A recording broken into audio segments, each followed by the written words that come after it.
I shot a lot of guns as a kid because I'm a hardcore bleeding Republican, and I just blindly vote Republican no matter what. Like basically, I just vote along party lines with no consideration or remorse. I mean, I just never. I don't read anything. I just basically I vote Republican. So because of that, I shoot a lot of guns, and I shot guns without hearing protection because I'm also an idiot because I'm a Republican. So Okay. Well, thank you for the best intro to a political podcast I've ever heard. I'll tell you this: I'm looking at the little readouts of our voice, and mine looks like a tiny little scribble, and yours looks like you're blowing the edges off the A red. goddamn fucking Godzilla. Yeah, so something's got to give. I need a better microphone. Are you on a headset? I'm on a headset. It's a Sennheiser, so it's a nice brand. I'm sponsored by Sennheiser, so. Well, I have a Steel Series headset. Pretty cool, but Don't you have like some Turtle Beach thing? Would that be a thing that would matter to you? yeah, I've got a pair of Astros and a Turtle Beach, and I have a Steel Series. That's kind of interesting. Maybe we start there. Hold on. Yeah, look at this guy. He has backups for his backup headsets. Well, I I'm mean, working with. that's an interesting thing. Like I'm, I've switched through 3 brands on headsets. What does that suggest about headset manufacturers? Like, are you as bad at sound as Doctor Disrespect? Because man, he never hears those footsteps. the footsteps are pretty hard to hear. I got to give Doctor Disrespect some credit on that one. I've been down that road, and I do struggle. I do struggle to hear the footsteps. I have very good vision, and because I This is shot a a lot. shameless plug, and I only mention this because I have you recorded. We're going to get into this new Zombies when it comes out. Is that correct? Ooh, hold on, let me see if I can get this thing popping. Oh, he dodges the question. Wow. See what I'm met with? Hello, hello. Can you hear me? I can hear you. I can hear you. Let me see if I can get this thing to recognize. Well, I shot a lot of guns as a kid because I'm a hardcore bleeding Republican, and I just blindly vote Republican no matter what. Dive into Like that. What does that mean for you? How does that make you feel? basically, I just vote along party lines with no consideration or remorse. I mean, I just never. I don't read anything. I just basically I vote Republican. So because of that, I shoot a lot of guns, and I shot guns without hearing protection because I'm also an idiot because I'm a Republican. So I damaged my hearing, and that's why the footsteps. To get back to the footsteps. Oh, okay. Well, thank you for the best intro to a political podcast I've ever heard. But I just call it how it is. I come from a gun-toting family as well, from down South Texas. Just to set the scene, we're both from South Texas, and we're very familiar with guns and how people feel about certain things, and we're going to get into that. But I think the main thing that we've already explored for 2 hours that I just want to kind of touch on very lightly is your blind defense of Trump in some cases, and my blindness to what you are calling out to me. Do you care to get back into that, or is that something we save for another day? I mean, we can get into some of that. I think I got to fix this microphone thing before we get into anything. I can hear you much better.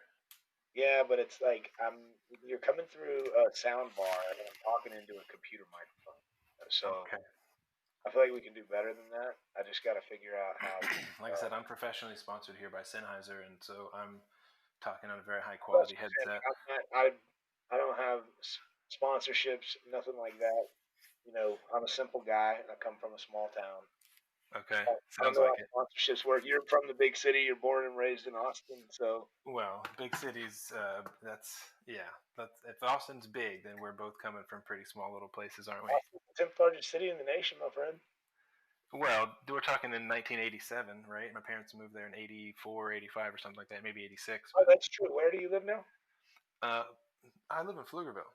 Pflugerville? Yeah. Yep. Okay. Yep. Yep. What was the question I dodged? About my blindness. Yeah, we're just going to see if we're going to dive into that. And I think that's more of a therapy question at this point, but uh, but yeah. My Um, defense, as you know, is not blind. It's I. You're right. You're very open to it. You've outlined some things, Yeah. I and think. I've never admitted. So here's the thing: I've never admitted to being a hardcore Democrat. Right? I would say if there's anything I line up very closely with, from what I remember in college, political science classes was what they call a libertarian. But even nowadays, I'm not actively looking into these things as much as I would have to be up on every Yeah. issue. Yeah. No, I would say that I'm a conservative-leaning libertarian. Is the best way. If you really wanted to get into like, Okay, I feel. so there's common ground, and that's why I think we do see such the Well, crazy hey, thing is, take and if something people to heard our this past hour and a half, they wouldn't understand why I say this. But I say we meet on so many common levels, but then we disagree so fucking much. It's crazy how that happens. and that's why what I think is most important is that I don't defend Trump blindly. I just don't buy into the hype that he's as bad as people say he is. Because the people who saying he's so bad, because here's why. If you and I can agree on pretty much everything from a policy perspective, but Trump's not good enough because you despise the man. And I get No, it. like I said, I like him as an entertainer. I've said this time and time Yeah, again. yeah, You'll that's never not catch me saying that, it that I never liked him because I watched The Apprentice. I liked what he did. no, I no, thought it was entertaining, but even then, I didn't think of him as a like an upstanding guy who I want my son to take after. You know what I'm saying? no. What I'm saying, the president should never be your son's role model. That's your job. What I'm saying that Oh, bang, bang, dog, shots fired. But you know what I'm saying? I'm like, you should raise your son, and you should tell them, don't listen to the president to be a person. Like, we vote for this guy because he's voting in policy that's going to help us in our lives, and that's what we want. We want it's all we agree with, and that's why we vote for that. You know, like that should be what the president is to your son. Hey, he's the tip of the spear for our political, this whole thing, and you explain what politics is and what government does in this country. You read to me, you go over the Constitution, you talk about the roles and responsibilities that were originally there for the government. And as a libertarian, you try to vote for things that limit the power of government to just the things that they were supposed to do, like provide police and provide prisons, federal thing, a military, um, that kind of stuff. I think that's what libertarians want: is less government, or capitalism, more free market economy driving the solutions in your community. So, like, if you need better health care, leave that to the free market. If you need free internet for people who can't afford it, leave that to the Elon Musk. Don't leave it to the federal government. Like, to me, that's what it means to be libertarian. It's just recognizing that the federal government has one job, a very specific job that's defined in the Constitution, and then you just try to keep them to that. Like, you say, hey, look, everybody who gets power wants to abuse power. Like that, we know through history. So, like, the American people, like you said earlier, all these politicians work for us, right? So the responsibility of the American voter, I think, is to pay close enough attention to see who wants to expand the power of government beyond what the original agreement was, and who wants to like keep that power where it was defined, so that as Americans you have the most freedom you can, while creating boundaries in a society where people can't just go on a murdering spree or be a dictator. Like, you have a government to protect you, protect life, liberty, and private property. And so that's what the government should be doing. If they're doing that, great. When they start expanding it, that's where I think we all, if you're libertarian, you should be saying, let's vote against that, because policy expansion is a slippery slope. Power expansion is a slippery slope. A little bit of power leads to a little bit more. And it's really hard to give. Like, you don't see a whole lot of examples where power goes back. Like, we've seen the government grow. We haven't really seen it shrink in a meaningful way. And so you have to believe it's difficult to make it shrink. I vote for people who don't want to expand government. That's the best way I can put it. Now, Trump, the way I would defend Trump is just saying that you have to understand who's telling you. Like, if you go to Philadelphia and have a conversation that you're calling objective about the NFL, particularly about the conference that they're in, you're not going to get a whole lot of like good information about the Cowboys. Or if you wanted to just talk to Philadelphia and be in Philadelphia and talk about the Cowboys, the Patriots, and the LA Rams, like, the Cowboys are just going to get shit on by that group, and it doesn't have to seem like a big personal thing because the Eagles aren't in the competition or the conversation. It's just the Cowboys are in there, but the bias exists. There's just this like this like, subtle bias, hatred towards the Cowboys because of a long history between Philadelphia Eagles and the Cowboys, and so they're going to come out on bottom in that conversation. I feel like that's what's happening. Why you got to do it to my Cowboys, though, dude? Like, honestly, of all the references, I get it and I don't Because appreciate it, nobody but can like, understand it. And what I'm saying is that wouldn't be fair. And I think if anyone came to you and said, "Well, look at this thing that's happening in Philadelphia," I mean, it's obvious the Cowboys are a horrible organization, just terrible pieces of shit.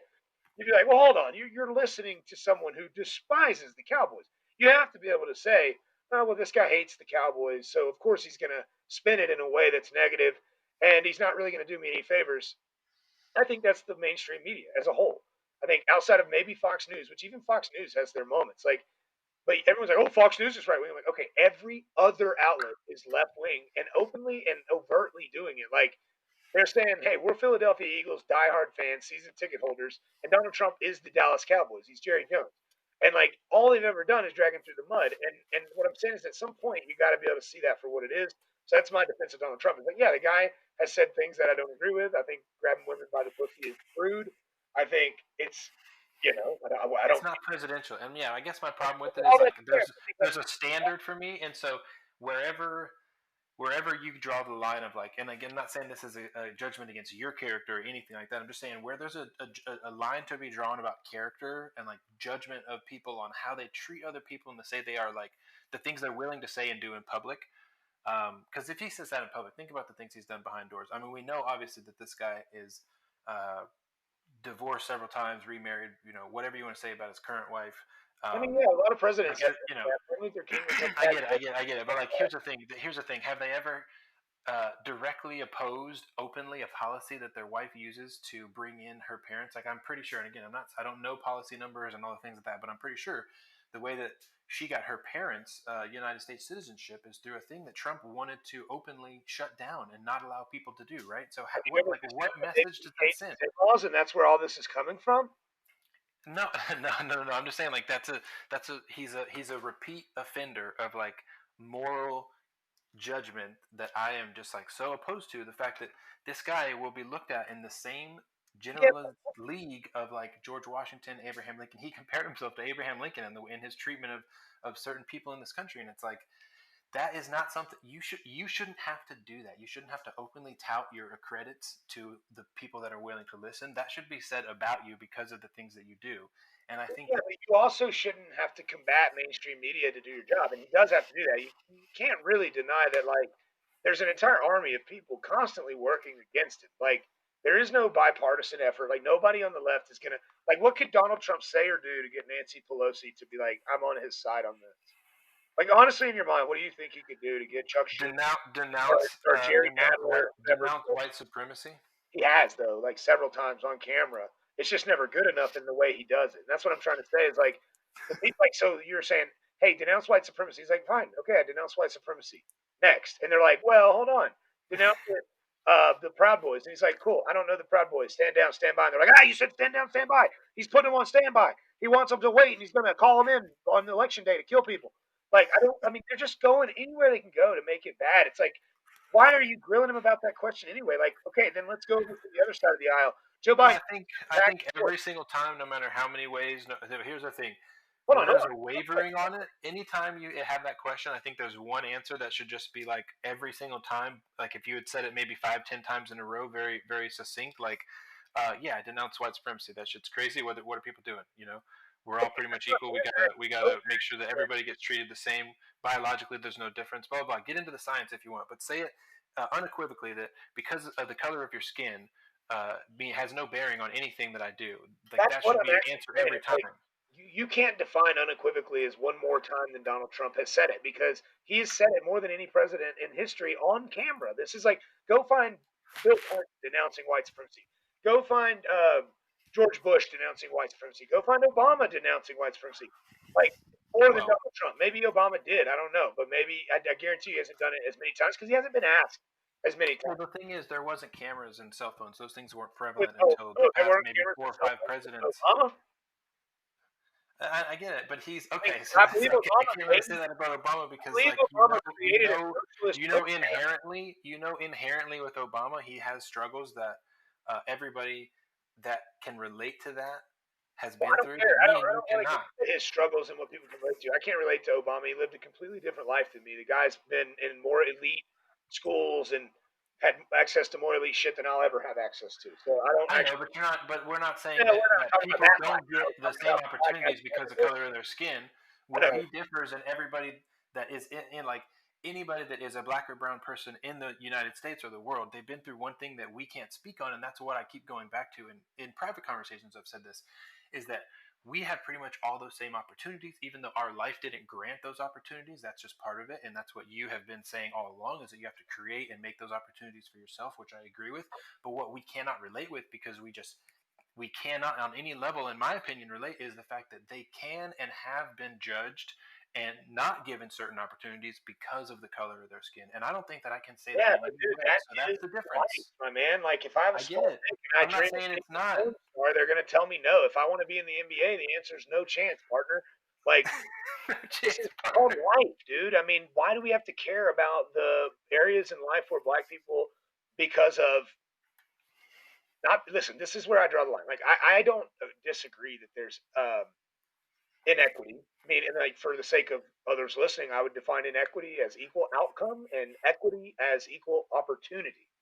I think that the government has a responsibility to stay out of the way of the opportunity that people have in this world and do their best to create equal opportunity through laws like Title IX and Title VI and things like that, where they're saying, look, you can't discriminate as an employer in this country. If you want to be able to run a business in America, and we have, agencies in the executive branch that oversee all these companies, like if you want to have a right to do that, you can't discriminate against women. You can't discriminate against people based on their race.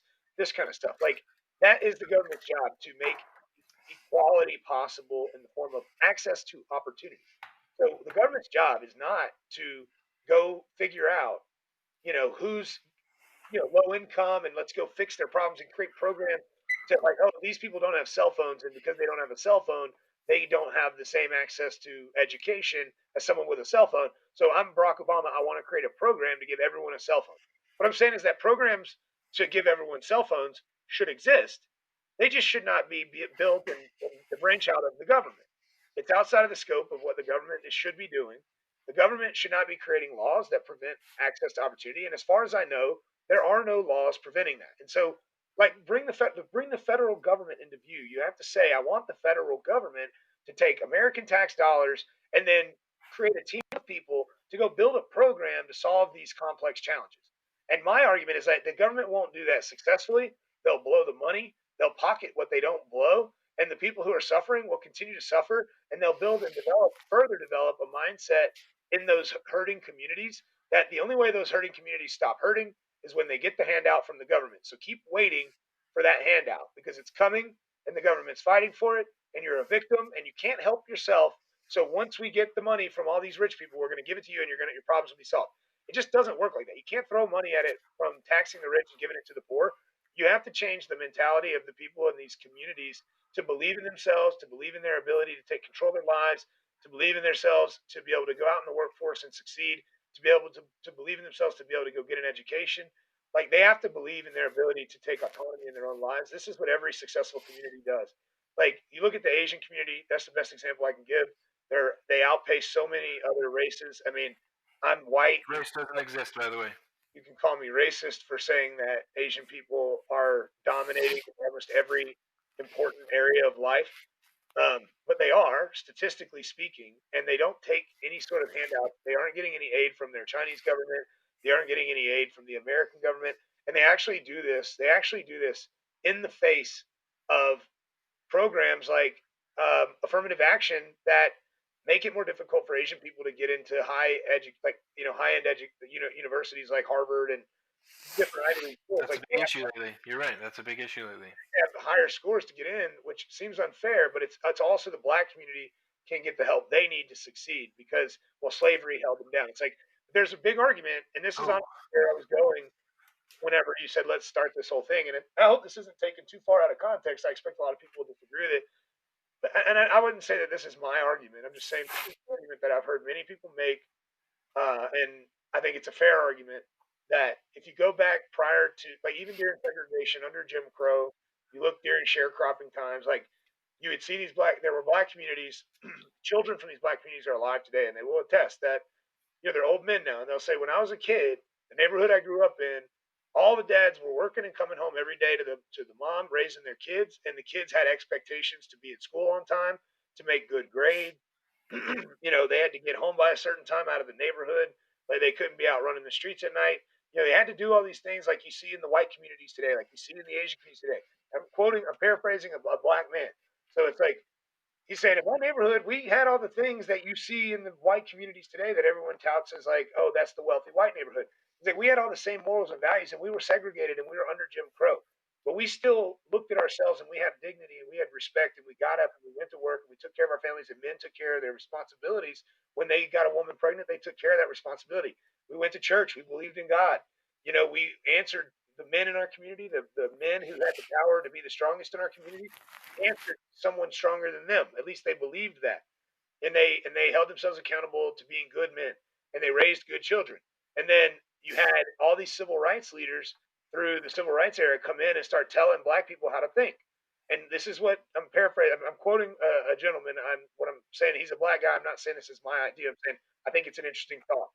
He said when the civil rights movement happened, you had a lot of these black activists come in and start telling black people how to think, like telling them as a community, like you're a victim, you need this, you need that, you've been mistreated, you're not, everything's unfair for you, and that, as an outcome of that discussion, there were these programs that were going to be created to help the black community specifically, and those are like all the programs that came out of the civil rights movement. And the argument is that once the black community started accepting the federal handouts, whatever you want to call them, the federal aid, once they started accepting it, like the term baby mama spurred from a specific welfare program where the mother got more money per child in the house if the dad wasn't like co-parenting and married and living in the house. So there was a penalty in a way. If your goal was to take money from the government, you'd be penalized for being married and having children. So the argument is that that promoted this behavior of like driving husbands out of the home. And then, like in a way, the federal government became the father. It was providing the money, it was taking care of the mom, and then the dad's off, not taking not taking responsibilities, not taking accountability, and it led to a lot of crime and a lot of. I mean, I guess I don't I just that to me is like an outlandish thing to say, and to apply that to a specific race is just crazy to me. Like we're Okay, so I'm not the one applying anything to a specific race. The argument is that this specific race needs our handouts so they can survive in this world. You don't have to like the way I phrased it. That's not the pretty way of saying it. The pretty way of saying it is that this group is so victimized by history that the only way they could possibly survive, because they'll never not be victims, the only way they could possibly survive, it's not on their own, taking accountability for their own lives and standing up in their own black communities and just getting it done like as a community, taking care of each other. They'll never get there that way because they're just too victimized. The only way to fix it is the U.S. government has to come in and provide all the aid necessary to make them on par with Asians, whites, and anyone else, frankly, that has a higher income, that has a higher median income, that has like lower crime rates, whatever. Like we got to pay them to get to where they need to be, or provide programs and aid them through the federal government. I think that's bogus. I think it teaches black people that they can't do it on their own. And I think the best message you could send is that there is no limitation to opportunity in this country, and that's why we have tremendous amount of black celebrities, tremendous amount of black scholars, tremendous amount of black doctors and scientists, a black president, a black vice presidential candidate, black mayors, black governors, black senators, black representatives, black judges at every level, all the way up to the Supreme Court. Like, I mean, I get it, but like are you? I guess inherently there's just that thing that they've had to overcome that we never have, that I feel like I can't really apply a percentage of what that is to overcome. You know what I'm saying? So White man, you've never been oppressed. I don't think that's true. You have been oppressed. You've had things go against you. You've had people look down on you for things that were not your fault. no, that may have been my fault. Let's be honest. I don't think everything's been your fault. I think that some things in the recent past have not been your fault. Implicitly, you still are a victim of something. At least, identity theft at the very least. Oh yeah, you're right. Damn, but let's not get into that. You can choose to be a victim of that and wait for someone to fix it for you, or you can say, "Well, that's fucking life," and I can go out and ask for a loan, but the bank might tell me that you're not. Do that. And you're like, "Well, hold on, I'm actually really good and I've done everything right." And they're like, "Not on paper, so fuck you." So Hey, I know what that's like firsthand, my friend. and you deal with that. So like, no one's trying to build a program for you. No one gives a fuck I about would wish they would, dude. They should. They should. you, and you shouldn't wish that other people are going to care about you enough to build you a program. I like a program, bro. I'm not gonna lie. That'd be sick. If you believe that that was coming to the extent that you sat on your laurels and did nothing and you waited for that handout, I'm not saying that's what all black people do. I'm saying No, I had to dig up evidence. I had to get a signature from fucking 2004 to prove that before the loans and shit were fraudulently taken out, I had no awareness of them. So like, how you're I had to research and you I like had to dig up signatures from goddamn 2 decades ago. That was that's the hardest because, shit. that's because you went through some shit you didn't deserve, and that's life, man. And if, I if you're know it's telling me like bullshit. you tell me people are going to talk shit to each other and be mean to each other, that's fine. I can show you a bunch of videos of people in the black community committing crime against people in the white community. I can show you videos of people in the white community doing horrible shit to people in the black community. And then I can trickle that out into every other race known to man throughout every continent and every country ever existed. Like this is just humans. Like this is human nature. We are absolutely people who identify with people like us. We're tribalists at our very core, and we have become a society against human nature in a beautiful way. And I think that we've done a good job. and I think you'll never get rid of racism if you tried for the I rest of get your it. I life. think that that's a product. So for me, again, this is something I studied specifically in college. It's something that I'm very fond of because of the way that I understand things.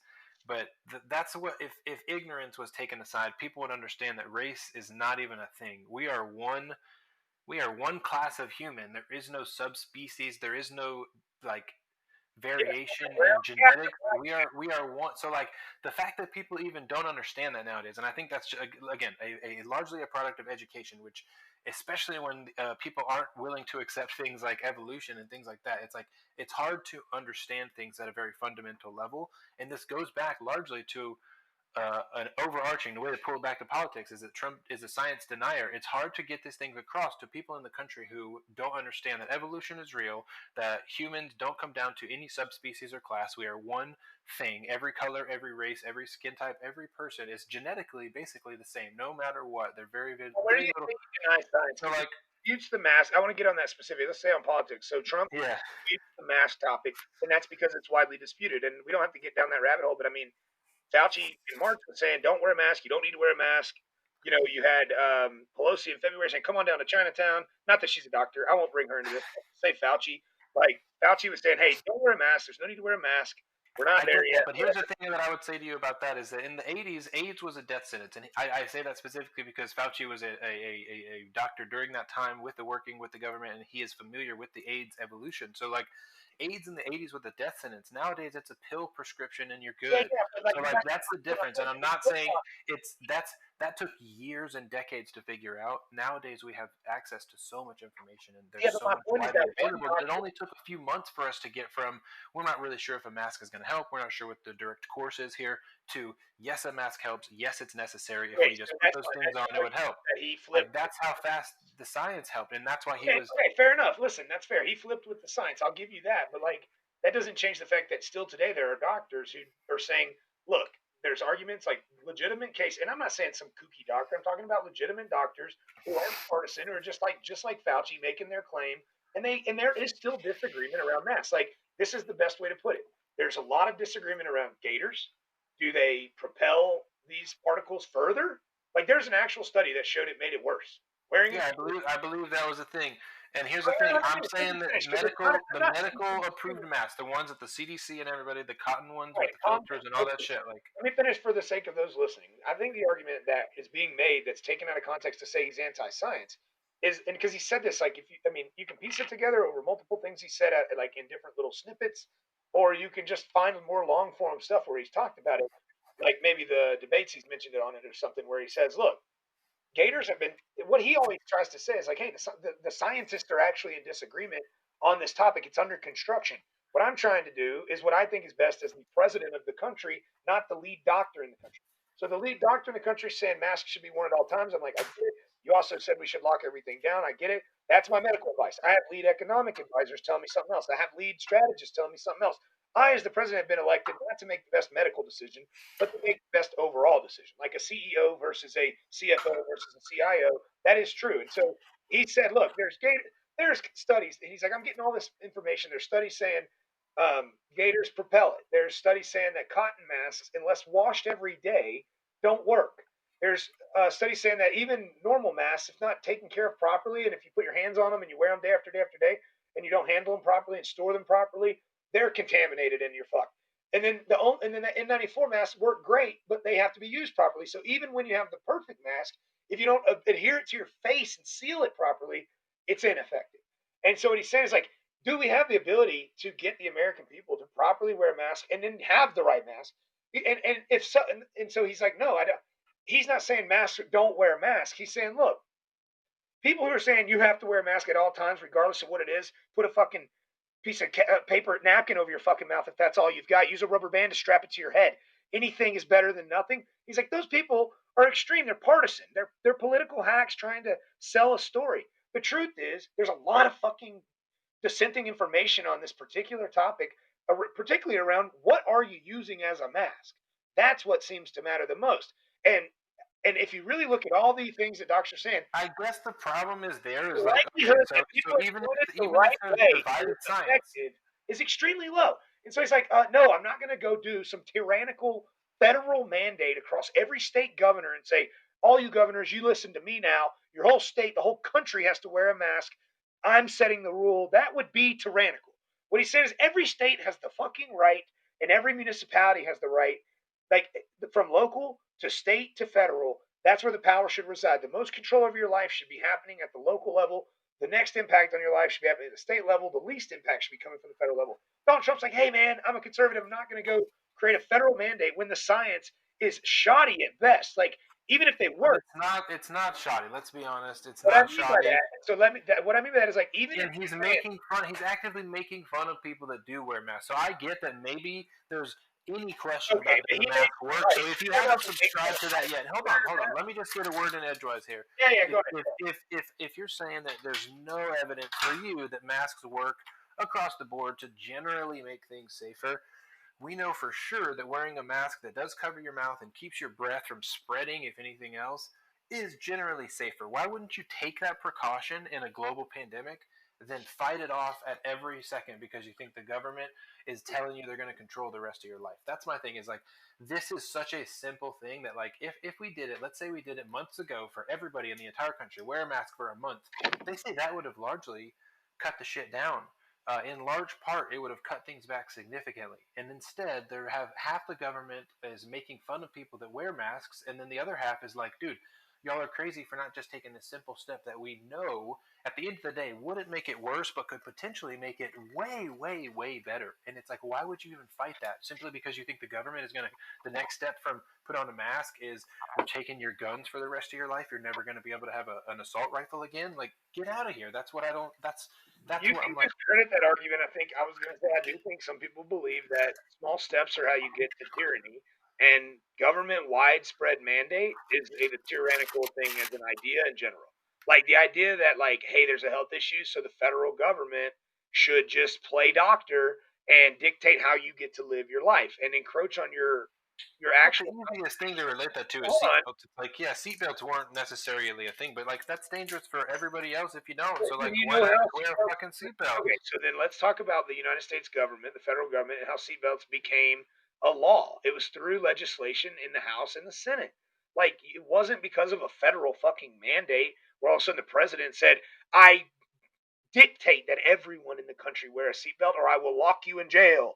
That is called tyranny. It had to go through the House and through the Senate, which has all these checks and balances. And then a law came out because the American people agreed that you should wear a fucking seatbelt. And the American people are in control of their laws that get created, not the fucking president. He's there for reasons like, he has a role to play. He's the decision maker, but he has to make decisions with all the context. So people are saying, oh, you're not aligning with Fauci. And it's like, well, look, Fauci provides information from one sector of like data that's coming in that Here's the thing, though: cars are like manufactured. It's a government regulated thing. It's a business. It's not entitled to every walk of life, no matter what, no matter was a where, public no health matter issue. how. That's why it was A, brought up a in the disease is so virulent and so viral. That's why I mean, it is what it is, right? Like that. It here's the best thing. requires quick and swift action. That's so benign to most people to just put on a mask. It's not going to affect anything in your day other than not going to spread a fucking disease. And like, yes, putting on a seatbelt may have gone through legislation, and I get that, but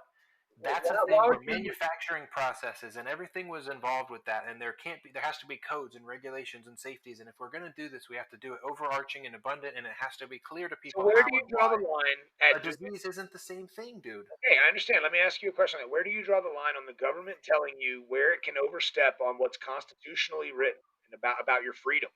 So where can the government take your freedom based on their recommendations? Let's start with a once in 100-year pandemic, and then go from No, there, no, right? let's Like I not get it. start. There, What I'm saying is let let's me not give you my start. answer. You asked me a question. Let me give you my answer. My Okay, answer is go this: ahead. let's start with something that's unprecedented and unfound, and that we know would probably generally fare better with that sort of mandate, and then go from there, right? Let's talk about it, right? Like let's say, hey, we know that during a hurricane, if certain steps were taken, we could mitigate the effect of hurricanes on that area largely for X amount of years. Wouldn't it be nice to know that there is like something in place to at least help people to get there not like making fun of people that would rather prepare for a hurricane and be like, ha, you're putting fucking boards up. This guy walks around with the biggest fucking boards on his house because he's scared of a hurricane, dude. What a Yeah, dick, but right? that's like, That's the okay, equivalent to what the fuck your president's doing. He's like, Joe Biden wears the biggest mask we've ever seen. Ha ha. It's like okay, that's great. He's being safe. You're being too safe, and you're not willing to get other people sick and kill them possibly. That's ha ha. Fuck you. Like that doesn't work like that, right? So that's how no, you're seeing it. All right. Let me say this back to that. So, like, I think it's a good example. Like, some people don't board up their windows in a hurricane, and they go, you know what, this thing's not going to be that bad. And other people go, you're a fucking idiot. And like state, local officials and governors go, if you're staying home right now, like you need to leave. You are not safe. Like, and they might say things. I'm not going to try to quote them. I don't know, but I'm saying they might say something that would be critical of the person who's not boarding their window. You know what I mean? And then that's one thing. Like getting talked bad to, words, whatever. Oh, you don't like me because I wear a but mask. do they not order evacuations in certain areas? Hold Like on, it's hold on. the What I'm same saying is thing, that, right? yeah, but you don't have to evacuate. They can't make you leave. You're saying make them leave. You're saying make them board their windows. If you live on the coast within a certain distance, you No, must board let's your say window. putting on a mask is not as hard as nailing up a fucking piece Okay, of but plywood on your window. physically, they're not different in what I'm saying. Saying I you have guess. to mandate you to put boards on your windows versus you should, and if you, I think you should, and you should fucking do it because I can tell you there's a hurricane coming, and I have to tell you that I'm warning you. Hey, buddy, you're my But he's citizen. not even doing that. He's making fun of the people that put the wood up. Who That's what cares? I'm saying. I'm saying like don't pander to me with the arguments about how he talks to people. I don't care. Joe Biden has said to one of his constituents he was fat because he was disagreeing with him. He says horrible things to people too, man. But I don't was the care. man overweight? I mean, I don't know. Yes, I but would. do you think That's. that's? I mean, isn't he touted as like this great moral guy? You think that's good to go? I don't Oh, know. Was it you're plain? fat. Was it I said mean, in at all. in like Back in high school, plain fact? if I was back in high school, I'd take Trump behind the dumpster and fight him. Like, oh, cool, you're a great moral guy. Teach kids to fight. I mean, I could turn that around, but I could care less. Well, that was like Care the less. fucking 40s, dude. You know, we Dude, I don't know what it care was like. less about that. What I'm saying is government dictating what you can and can't do, and then telling you must do something because the president said so, not because. Listen, there's ways to get things done. The House of Representatives in one day could propose a bill to like a mandate for a period of time onto the floor to be voted on to allow like to cause that to like basically say the American people voted on these House representatives, and the House representatives voted on a mask mandate. Therefore, the American people voted on the mask mandate. This is how laws are made. What I'm saying is, you could do it through that. None of that's attempted. None of that's happening because there's no bipartisan agreement. You're not going to get a vote to pass that sort of law in the House because a lot of people, just like human beings around the country, think I don't think I should wear a mask because I don't think it's that dangerous to me because I'm 21 years old and I'm in great shape and I actually don't care if I get it and I don't want to wear a fucking mask. And you're like, well, you should because I don't care about other people. I don't give a fuck. You're like, well, then good. The government should come in and make you do it. No, no, no. I guess I don't necessarily think that. I think that if a business says That's you have to that's have a mask to go in, like that I shouldn't be an agree. issue. People And just I have don't to either abide by that or not. And people are actively fighting that shit. and That's what I I'm saying. don't look. And I agree. I think where we disagree, because I largely agree. I think where we disagree on this is the fact that you're saying No mandate. there's no mandate, and I get it. I don't think they should mandate across the board, but I don't think they should be actively making fun of people or like denouncing the science or whatever, actively going against what the natural thought is of like how Here's to some things protect I people. don't like. That's the Yep. issue. I agree. Here's some things I really don't like. Federal government or state government saying the following: You cannot leave your house unless you're wearing a mask. You cannot leave your house. No, I don't think that. I think because we've been going on Done. bike You rides. You know, cannot. I've been going on bike rides. I've been going to, you know, No, if I you're know, going to but do I'm things saying where these you're are not going to things I see don't other like, people, right? I'm saying we not a agree. big We deal. don't want this, right? We don't want the government saying those things, right? Hell no. We don't want the government saying you can't have Thanksgiving gathering with your family, and police will be driving door to door. And if you have more than, three families at one household or a total of 12 people, we'll disperse the party, make you all leave. You don't want that either, right? Those are Heck all no. things that are discussed. I mean, I'm not saying they're happening. I'm saying I don't want that sort of government. Yeah, that's craziness. I want the That's government saying, like, I don't get to tell the American people how to live in America outside of the laws that they voted on, outside of the Constitution that we all agree we live by. I have to stay within those as the executive branch, and I can go execute those laws. I can be firm on those laws or not. Federally, marijuana is a crime. They're choosing not to be firm on that. They could be firm on that if they wanted to. They could crack down if they want to, but they've chosen to leave that to the states, which is a libertarian thing to do. I think the government mandating how you can live your life and stripping your freedoms for any period of time sets a precedent that can be completely abused and blown out of proportion when the wrong person gets voted in. So Donald Trump may be the guy, and that's the thing. Is like Donald Trump's the guy who doesn't want to do this. He doesn't want the federal government. That's all he's saying. He's like, if your fucking businesses want to put up signs that say you can't come into my business without a mask, and you want to turn people away that don't wear a mask, Donald Trump actually agrees with that. Same as if people want to say, hey man, this is a Christian bakery, and I'm not going to make a wedding cake for two gay men. But I don't care that you're getting married, and there's a bakery across the street, and you can go get a cake from him. Donald Trump also thinks that's okay because he understands that in capitalism, people who run businesses should be able to create rules about their own business. Like, you have to wear a mask if you want to come in here. And the Constitution doesn't say you get to enter my place of business, which is private property owned by me, and not wear a mask. So you're on my property now. If you want to be on my property, do as I say. And like, just like a Jewish, you know, school doesn't have to marry, like, allow transgender teachers because it doesn't align with their actual beliefs. Just like churches shouldn't be enforced by federal law to marry homosexuals, even though like homosexuals should be allowed to get married. They just shouldn't force. The government should not force like churches that don't agree with homosexuality to marry them. Like, these are things I agree with because, and this is what Donald Trump agrees with. He would say like, no, we don't mandate masks as a federal thing. Like, that's what the businesses should be doing, and I'm never going to do that as your federal like chief. If Fauci were president, there'd be a federal mandate that if you left your house without a mask, you could be fined $50. Like, that's federal overreach, man. That's government tyranny. I get it. We're not disagreeing there. I guess, like I said, my So biggest complaint comes from the fact that he's making fun of the people. you don't actually want him to argue. You don't want him to do the thing you started off arguing you want him to do. No. Did I say I want him to make a federal mandate? I said I don't want him to make fun of people, like, and go against the science and tout, like, mostly the going I don't against, want like, to do that either, but I gotta go with the policy, not the behavior. Like, I think that's baked in at this point. I think after 4 years, I know what I'm going to get with another 4 years. I really do. Like, he's going to be crass. He's going to say dumb shit. But I also have started to see that the policy is going to be conservative and it's going to be pro capitalism, and I'm good with that. Like, I want freedom. I want freedom. I want freedom of speech. I want the right to bear arms. As bad as freedom of yeah, I speech, want all those things too. I guess I just disagree with how we get there, right? Like, yeah, but I like, think I there's look a proper at way to get to those things. the rhetoric and I look at the policy and I go, you know what? That guy has stood up in the face of a mountain of media putting pressure on him to create a mask mandate, saying that he wants to kill your grandma. And if anyone has died in your family because of COVID, when you sit at your breakfast table and you look across and that seat is empty, remember that it's Donald Trump who wouldn't make a mask mandate. He wouldn't make a simple I don't think those mask were his exact mandate. words. I don't think those were his exact words, right?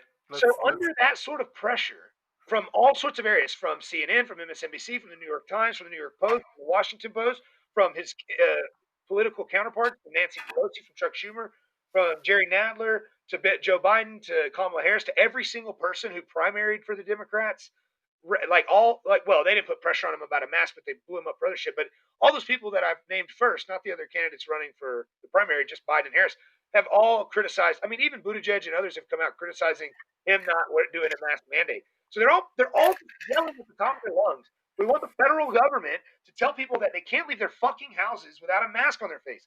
And you just told me, yeah, man, fuck that. I don't want that. That's horrible. Yeah, I don't want that, but I don't Donald want people Trump, to make fun of people wearing a mask. I don't want people making fun of the fact that people listen, wear I don't masks. Like, stop that's saying that because you're saying, okay, Donald Trump, in the face of all these people putting pressure on him to create a mask mandate, he stood up for me and for Matt and for these Americans, and he said, no, actually, that's not what the American people want, nor is that what the Constitution provides.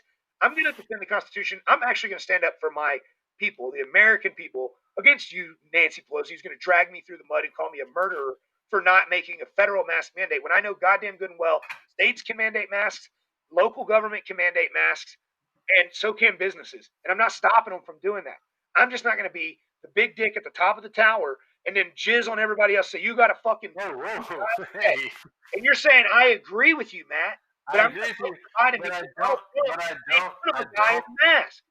I don't think that he should be making fun of people that wear them. That's my problem. And Do I you never said think I think. making fun of a mask wearer is more important than protecting your actual freedom?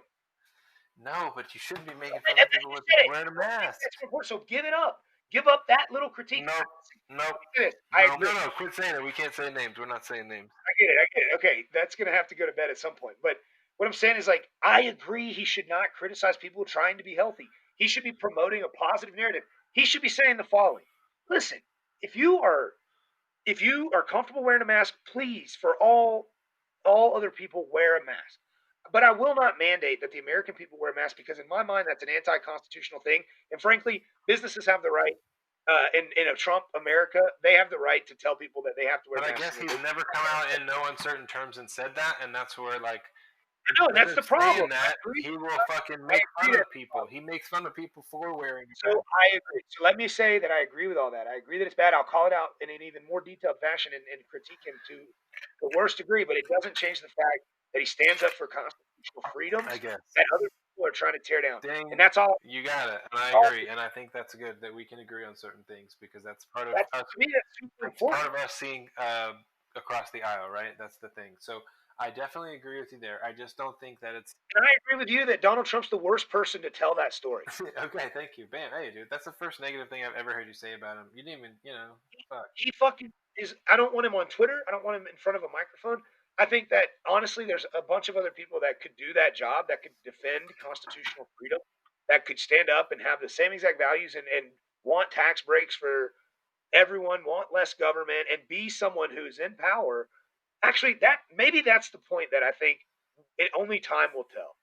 We might look back on Donald Trump presidency and realize, if we get past the emotions, we might realize that he was a person who was wealthy enough to actually not give a fuck about growing federal power because he didn't feel like his power came from the federal government. It was just one thing he stepped into. He's going to step out of it and he's going to go back to being powerful in the way that he thinks he's most powerful, which is the Trump brand. And so Trump is just touching the federal government and then leaving.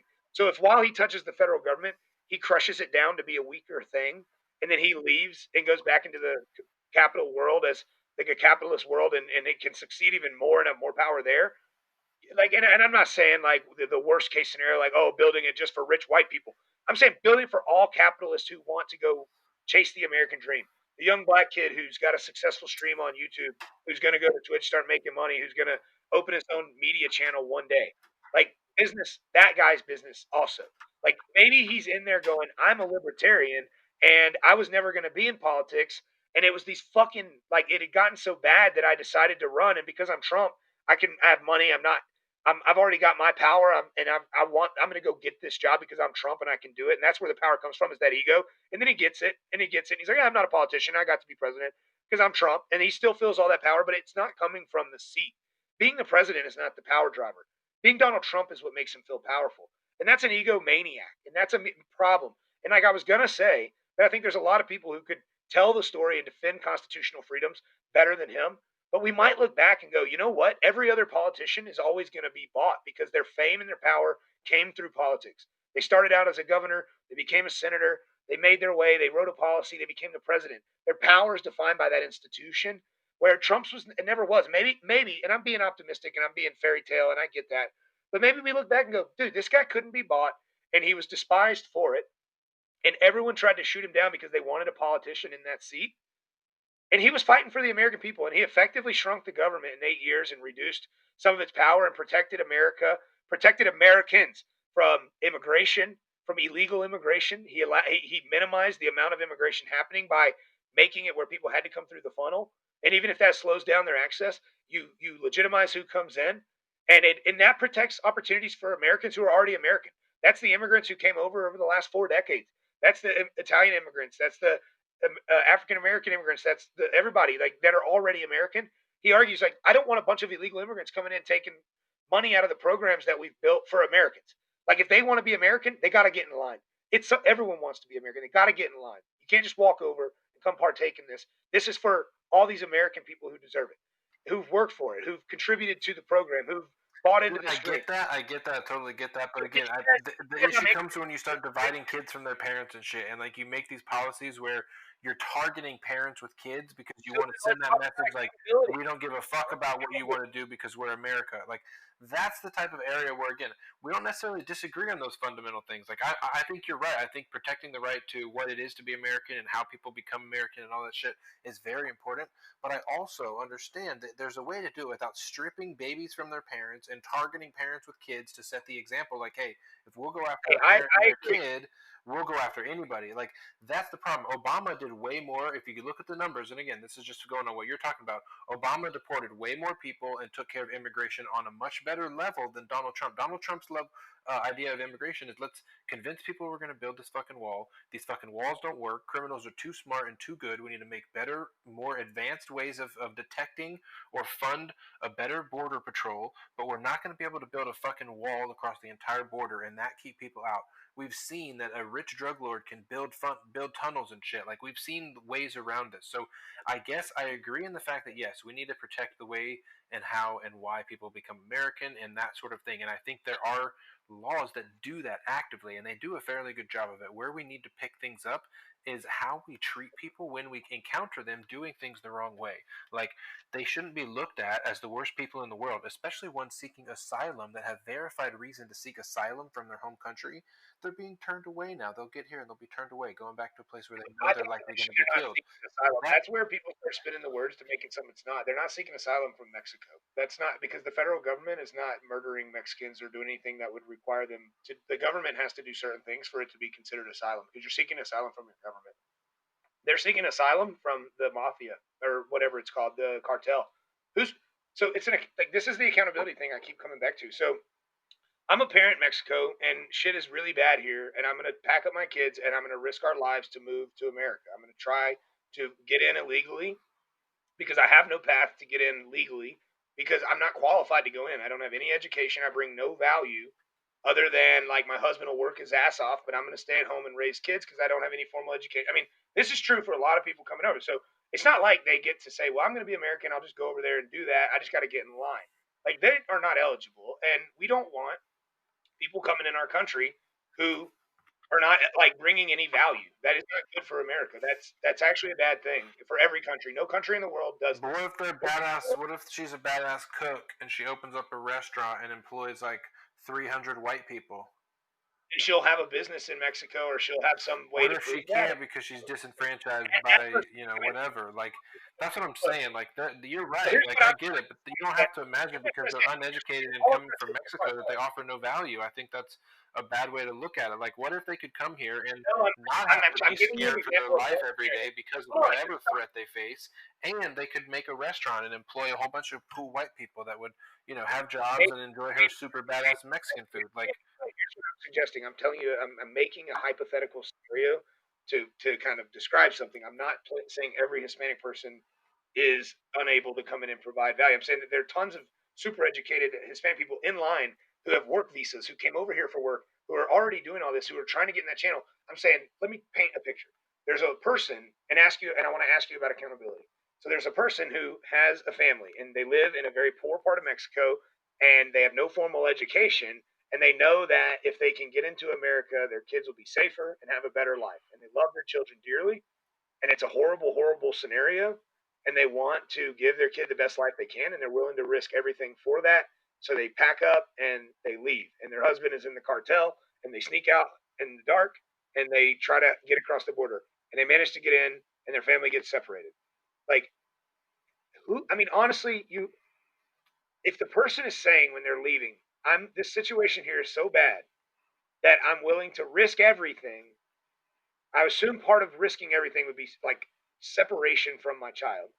I'm willing to risk everything for this. And then what that happens, like, okay, you took a risk, you admitted that, and then you got caught illegally breaking into a country.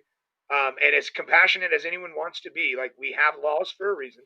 So you go to this jail, and then as a deterrent, because this continues to happen, because the policies that were in place were that they would go in and then they would let them out into America and give them a date to come back, and the date would be several years out. I mean, I'm not going to get into all that, but there was stuff that it was like, okay, so all I got to do is get across the border and get arrested, and then we're in. That was basically like what was going on. And Trump's like, look, there's got to be deterrence to keep people from just saying, hey, all I got to do is get arrested by American police and we're good. Like, that's not how you want illegal immigration policy to be run in your country. That if you make it past the fence and the Americans arrest you, then you're on a path to American citizenship. Like that is, and that's what was happening. They'd get released into America, and they'd be told, "All right, come back to this court location at this time, and we're going to have a trial about whether you have a right to be here or not, because you came in illegally, so we had to arrest you. But you have a right to a trial, and you'll have a right to make your case, and you can make your case to a judge, and they'll tell you yes, you can stay, or no, you have to be deported. And then those cases, I'm not shitting you, will be scheduled like 2 to 3 to 4 years out. And then those people, well, imagine this, will not show up. They'll be in America for 3 fucking years, working, doing whatever. And they're like, you're supposed to go plead your case to be here or let them kick you back out to Mexico tomorrow at 10 a.m. And it's like, no, dude, I'm terrified. I'm scared out of my mind because if they don't tell me I should be allowed to stay because I work 50 hours a week at this lawn service and I have a kid and this country, you know what I'm saying? Like, if they don't take me, if they say no, then after 3 years of trying and grinding, I'm moving back to Mexico where there's nothing and I'll do anything not to do it. No, I'm not going back. This is what Donald Trump described it. This was the situation. He goes, I wanted to change it to where it was a deterrent to come in so that there was not all this promotion of illegal people coming in because the problem exists and it's a real problem. So accountability is on the mother bringing her child across that border, taking that risk. The penalty lands squarely on the person who took the risk, not the fucking enforcer of the policy that is clearly defined. Like they know the rules and they took the risk. And that's not Donald Trump's fault. I'm sorry. If I make a law that says you can't murder someone you're mad at, and then you get mad as fire, I mean, you're so mad, you're literally like fire, and you murder someone, and then you go to jail and get the death penalty. It's like, well, buddy, you live in Texas and you just murdered someone out of rage. Like that's against the law. Well, the president can fuck off. Hold on, hold on. You know the laws and you just broke them, and now you're being held accountable, and you're saying fuck the guy who made the law. Yeah, fuck that guy. If he hadn't made that law and I didn't get prosecuted for rage murdering, then I'd be in fine right now. I'd be living my fucking life. It's like, okay, yeah, I guess that's true, but like laws matter. And so to the woman who brings her child across, to the person who throws their kid on a caravan with a coyote, dragging them by the cuff of their neck, as the meme showed after that comment was made, who say, take my child and shepherd them across, please, so that they have a place that's safer than here. Because the cartels, the accountability of that decision falls on the mother or the father or the parent or the aunt or the uncle who did it. And frankly, the issue with the cartel, the accountability of that existing, falls on the Mexican government, not the U.S. government. And Donald Trump, of all people, has offered time and time again to the Mexican government. He's named the cartels a terrorist group so that we can go after them without the participation of the Mexican government. But the Mexican government is so corrupt that they won't team up with USA to go just shit all over the cartels, scrape that like scab off the earth, and let northern Mexico become a democratic place or whatever it's going to be. Like they don't want to have an Iraq and Mexico, so the United States government isn't getting involved. But Mexico is another country that has non-government large bodies trying to like take control and not following law of the land and not being able to be contained by the government and having shootouts and battles with the government, just like you saw in like Iraq and all that shit with the Taliban. And U.S. doesn't have that. We don't have that because we have law and order, because we have a civil society. And when we offer our resources to go help you solve those problems, say the way to get that shit out is to get rid of it, to fight it. You stand up against it, you battle it. We'll help you do it. They say no thanks, and so they're like letting an issue go on that our country's willing to help with. They don't want to get to the root cause of the issue of why people are fleeing their country to come live in our country. And that doesn't change any part of our president's responsibility to protect rights for American citizens who are already American citizens and have a compassionate, way for our country to allow people who bring value from every race and every background, who bring value to this country to help this country move forward, who believe in our ideals. Like those people should have a door that's easy to open and come in through, and we should be working that door as fast as we can to get smart people into this country and talented people and helpful people, and capitalists into this country. We should do that, and that's what I think Donald Trump has said. I want to build a big, big wall around because you can look at the data and walls do work. They worked against the Mongolians in China. They're effective in Jerusalem. They're effective in every case where they exist. They're a deterrent for a large portion. Not every person, but not every person has the ability, access, wherewithal, gut to go dig a tunnel under a fence and go over. Like walking across a non-existent border is one thing. Having to figure out a solution is another.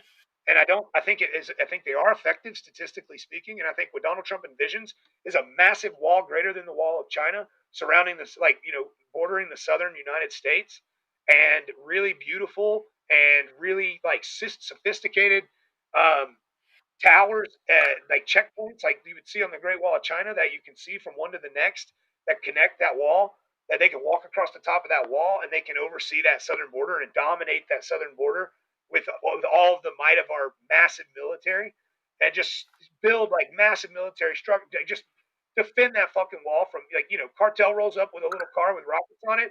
It's like a drone blasted 20 miles from the wall. You know what I'm saying? Like, we're not even playing. Like, we got surveillance out for 100 miles into Mexico because we don't give a fuck anymore. We built that wall, and there's big fucking doors that are really guarded, that anyone who thinks they have value gets to come up and say, "Hey, I'm running up to you to say I've got a reason to be here. Here's my case." We hear them, we go, "Boom, great story. Come on in." We hear, no, I'm sorry. Unfortunately, your government needs to fix that problem for you. It's not our problem. I'm sorry, but not. We can't fix everyone's problem. Your government, tell them to call us. We're willing to help fight the cartel. You see what Oh, hey man, I think this is a good place we can wrap this one up. It's been an hour. It's I'm, the right, you first see what one. I'm saying, though? No, I get it, and I think we agree on certain things there. And I get you're right. I just was going back to the fact that he, again, maybe I mentioned in previous conversations, maybe I've mentioned it in this one. He doesn't live up to his promises, like the things that he promised he was going to do at the beginning of his presidency, his healthcare policy, and all these things. The entire wall is going to get built, and Mexico's going to pay for it. All these things, they don't happen largely, right? They're not fabricating. So I it's agree that another the one of those Mexico things. thing It's is a another one lie. of those things. But I agree with how you described it. You put it very eloquently, how and why the immigration system should work and needs to work for Americans. So let's end it here. It's been a good episode. I'm going to cut it here. Don't hang up, sir. We got to continue this for just a No, no. second. Before you end it, I want to give you a little credit. I will admit that's a bold-faced lie to suggest that Mexico would pay for the wall. That I didn't think that was true when he said it. I think it was pandering to his audience, and just the idea that he's a tough guy and a deal maker and that he's going to go swindle these guys. And I don't think it was ever true, and people truly believed it. And even if he said it as like, "Oh, I'm not going to really do that," like, too many people didn't know his jokes. They don't know if he's serious, and people really believe that. And taxpayers bought into that, and now they're going to pay for whatever wall they get. And so that was a lie, and I think it was a lie that you can't really get around. But to suggest that if he had bipartisan support, he wouldn't build the most magnificent wall you've ever seen on the face of this earth across the southern border of the United States is a bold-faced lie from you. Because I do know that that vain motherfucker would build the most badass wall with like the sickest machine gun technology, whatever you want, anything, like all up and down that southern border. We'd launch space rockets. NASA would launch from there in the future. If he would route military funding. If that was the only, if the Democratic Party said we'll support the wall for any level of funding you want as long as you take it from the military budget, he'd take. I bet he'd route a third of the military budget over 4 years to the wall and build the sickest military structure we've ever seen in our lives, and I would be proud of it.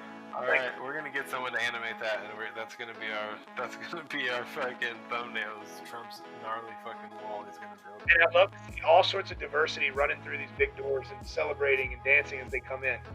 And then evil people like the Mexican rapists and murderers Donald Trump was talking about, locked out, Okay. away from Americans. All right. Let's end it there, sir. I'm gonna cut it right now.